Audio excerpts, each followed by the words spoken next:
Police ಸ್ಟೇಷನ್ನ inspector ಆದ ಸಂತೋಷ್ ಮತ್ತು ACP suburban Rajanna ಅವರು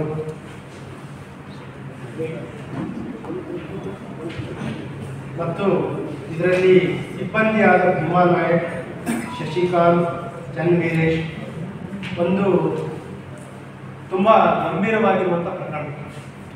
2009ರಲ್ಲಿ ಬೀಟ್ನಲ್ಲಿ ಗಸ್ತಿನಲ್ಲಿರುವ ಸಿಬ್ಬಂದಿಗೆ ಹಲ್ಲೆ ಮಾಡಿ ಕೊಲೆ ಮಾಡಿದ್ದಾರೆ ನಮ್ಮ ಪೊಲೀಸ್ ಸಿಬ್ಬಂದಿ. ಅದರಲ್ಲಿ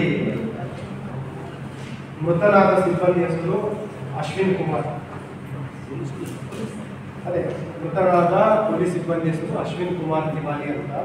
2009ರಲ್ಲಿ ಕೊಲೆ ಆಗಿರುತ್ತೆ. Crime number 57/2009. ಇದು ನಮ್ಮ ಇಲ್ಲಿ ಇದು ಗುಲ್ಬರ್ಗ ನಗರದಲ್ಲಿದೆ, ಬಿದ್ದಾಪುರ ಕಾಲನಿ. ಅಲ್ಲಿ ಗಸ್ತಿನಲ್ಲಿದ್ದಾಗ ಏನೋ ಗಲಾಟೆ ಆಗ್ತಾ ಇರುತ್ತೆ ಅಂತ ಮಾಹಿತಿ ಬರುತ್ತೆ. ಇವ್ರು ಹೋಗ್ತಾರೆ, ಇವನಿಗೆ ಹಲ್ಲೆ ಮಾಡಿ ಮರ್ಡರ್ ಆಗಿರ್ತಾರೆ.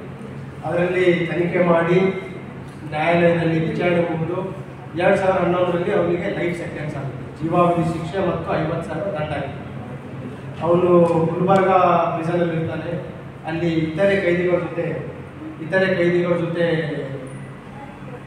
ಜಗಳ ಮಾಡ್ಕೊಂಡಿದ್ದರಿಂದ ಬಿಜಾಪುರ ಪ್ರಿಸನ್ಗೆ ಶಿಫ್ಟ್ ಆಗ್ತಾನೆ 2014. ಅಲ್ಲಿ ಶಿಫ್ಟ್ ಆದ ನಂತರ ಅನಾರೋಗ್ಯದ ನೆಪದಲ್ಲಿ ಡಿಸ್ಟಿಕ್ ಹಾಸ್ಪಿಟ್ಲಿಗೆ ಅಡ್ಮಿಟ್ ಆಗಿರ್ತಾರೆ. 2014ರಲ್ಲಿ ಡಿಸ್ಟಿಕ್ ಹಾಸ್ಪಿಟ್ಲಿಂದ ತಪ್ಪಿಸ್ಕೊಳ್ತಾನೆ. ಈ ವಿಚಾರಕ್ಕೆ ಅಲ್ಲಿ ಗಾಂಧಿಗಂಜ್ ಪೊಲೀಸ್ ಸ್ಟೇಷನಲ್ಲಿ FIR ಆಗಿದೆ. ಸೆಕ್ಷನ್ 224 IPC ಅಡಿಯಲ್ಲಿ ಏನು ಆಸ್ಪತ್ರೆಯಿಂದ ಕನ್ವಿಕ್ಟ್ ಪ್ರಿಸನ್ ತಪ್ಪಿಸ್ಕೊಂಡಿದ್ದಕ್ಕೋಸ್ಕರ ಪ್ರಕರಣ ದಾಖಲಾಗಿರುತ್ತೆ. ಅಲ್ಲಿ ಪ್ರಕರಣ ಆಲ್ರೆಡಿ ತನಿಖೆ ಮಾಡಿ ಅಲ್ಲಿ ಕ್ಲೋಸ್ ಆಗಿದೆ. ಯಾಕಂದರೆ 2014ರಲ್ಲಿ ಪ್ರಕರಣ ಆಗಿದೆ.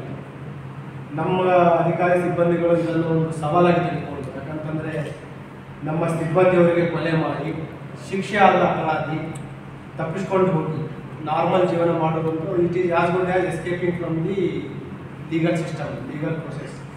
ಅದನ್ನು ಗಂಭೀರವಾಗಿ ಪರಿಗಣಿಸಿ ವೈಜ್ಞಾನಿಕವಾಗಿ, ತಾಂತ್ರಿಕವಾಗಿ ಮಾಹಿತಿಯನ್ನು ಕಲೆ ಹಾಕಿದ್ದಾರೆ. ಸಂತೋಷ್ ಮತ್ತು ಅವರ ಟೀಮ್, ಭೀಮಾ ನಾಯಕ್, ಶಶಿಕಾಂತ್, ನಮ್ಮ technical team, Chanveeresh, they have done excellent work. Last ಒಂದು 4-5 ಮಂತ್ಸ್ ಅದರಲ್ಲಿ ಇಂಟೆನ್ಸಿವ್ ವರ್ಕ್ ಮಾಡಿ ಆರೋಪಿಯ ಬಗ್ಗೆ ಮಾಹಿತಿ ಕಲೆ ಹಾಕ್ತಾರೆ. ಅದರಲ್ಲಿ ಕೆಲವರು ಇಲ್ಲಿ ಪಕ್ಕದ ಮಹಾರಾಷ್ಟ್ರ ಕೆಲವು ಜಿಲ್ಲೆಗಳಿದ್ದಾರೆ ಅಂತ ಹೇಳ್ತಾರೆ. ಗುಲ್ಬರ್ಗ ಜಿಲ್ಲೆಯ ಗ್ರಾಮೀಣ ಭಾಗದಲ್ಲಿ ಅಫಜಲ್ಪುರ ಕಡೆ ಇದ್ದಾನೆ ಅಂತ ಹೇಳ್ತಾರೆ. ಆಮೇಲೆ ನಾಡಗಾಪುರ. ನೆಕ್ಸ್ಟ್ ಇತ್ತೀಚೆಗೆ ಬಂದ ಕೆಲವು ಖಚಿತ ಮಾಹಿತಿ ಮೇರೆಗೆ ಬಾಂಬೆ ಕೂಡ ಅಂತ ಬರುತ್ತೆ. ಅಲ್ಲಿ ನಮ್ಮ ತಂಡ ಕಾರ್ಯಾಚರಣೆ ಮಾಡ್ತಾರೆ. ಅಲ್ಲಿ ಕೆಲವು ಸ್ಥಳೀಯ ಪೊಲೀಸರ ಸಹಾಯವನ್ನು ಕೂಡ ತೆಗೆದುಕೊಳ್ಬೇಕಾದ ಪರಿಸ್ಥಿತಿ ಬರುತ್ತೆ. ಆಮೇಲೆ ನಮಗೆ ಏನು ನಾವು ಅನಲೈಸಿಸ್ ಮಾಡಿದ್ವಿ, ಏನು ನಮ್ಮ ವೈಜ್ಞಾನಿಕವಾಗಿ, ತಾಂತ್ರಿಕವಾಗಿ ಮಾಹಿತಿಯನ್ನು ಕಲೆ ಹಾಕಿದಾಗ ಅದನ್ನು ಕೂಡ ಅವ್ನು ತಪ್ಪಿಸ್ಕೊಳ್ಳಿಕ್ಕೆ ಏನು ಮಾಡ್ತಾನೆ, ಅಲ್ಲಿ ಫೇಕ್ ID ಕಾರ್ಡ್ಸ್ಗಳು ಮಾಡ್ತಾನೆ. ಇವರು ಈಗ ಅಲ್ಲಿ ಹೋಗಿ ಮದುವೆ ಆಗಿದ್ದಾನೆ, ಮದುವೆಯಾಗಿ ಇವನ ವೈಫ್ ಬ್ರದರ್ ಡೆತ್ ಆಗಿದೆ. ಆ ಡೆತ್ ಆದ ಬ್ರದರ್ ಏನು ID ಕಾರ್ಡ್ಸ್ಗಳಿದೆ, ಆ ID ಕಾರ್ಡ್ಸ್ಗಳು ಇವನ ಫೋಟೋ ಅಂಟಿಸ್ಕೊಂಡು ಇವನ ವೈಫ್ ಬ್ರದರ್ ಹೆಸರಲ್ಲಿ ಇವನ ID ಕಾರ್ಡ್ಸ್ಗಳ ಮೇಲೆ ಏನೇ ತೆಗೆದುಕೊಂಡ್ರು, ಮೊಬೈಲ್ ಫೋನ್ ತೆಗೆದುಕೊಂಡ್ರು, ಅವನ ಮೇಲೆ ಎನಿ ಐಡೆಂಟಿಟಿ ಕಾರ್ಡ್ಸ್ ತೆಗೆದುಕೊಂಡ್ರು, ಪ್ಯಾನ್ ಕಾರ್ಡು ಎಲ್ಲ, ಆಧಾರ್ ಕಾರ್ಡ್ ಎಲ್ಲ ಆ ID ಕಾರ್ಡ್ ಮೇಲೆ ತೆಗೆದುಕೊಂಡಿದ್ದ.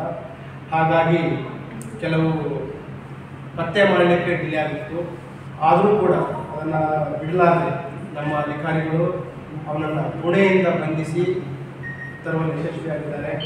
ಮತ್ತು ಏನು 11 ವರ್ಷದಿಂದ ಅವನು ಶಿಕ್ಷೆ ಆಗಿರುವ, ಜೀವಾವಧಿ ಶಿಕ್ಷೆ ಆಗಿರುವ ಆರೋಪಿಯನ್ನು ಬಂಧಿಸುವಲ್ಲಿ ನನ್ನ ತಂಡ ಯಶಸ್ವಿಯಾಗಿದ್ದಾರೆ. ನನಗೆ ತುಂಬ ಸಂತೋಷ ಆಗಿದೆ. ಅದೇ ರೀತಿ ಈ ತಂಡಕ್ಕೂ ಕೂಡ ನಾನು ಪ್ರಶಂಸೆಯನ್ನು ನೀಡಲಿಕ್ಕೆ ಇಷ್ಟಪಡ್ತೀನಿ.